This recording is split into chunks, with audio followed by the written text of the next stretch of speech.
India வந்துங்க சாதாரண ஒரு 1947ல பொலிட்டிக்கல் பிராண்டா பில்ட் பண்ணப்பட்ட ஒரு சாதாரண நாடு கிடையாதுங்கய்யா. நாம ஒரு சிவிலைசேஷனல் நேஷன்ங்கய்யா.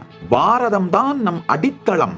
இந்தியாங்கிற பொலிட்டிக்கல் பிராண்டு 1947ல பாரதம்ங்கிற அடித்தளத்தின் மீது கட்டப்பட்டிருக்கிறது. அதனால பாரதத்தை மக்கள் உணர்ந்து கொண்டால், அனுபவித்தால் தான் அவங்க இந்தியாங்கிற நாட்டுக்கு நேர்மையோட இருப்பாங்க, லாயலா இருப்பாங்க. தெய்வீகம் தான் நம்முடைய தேசியத்தின் அடிப்படை.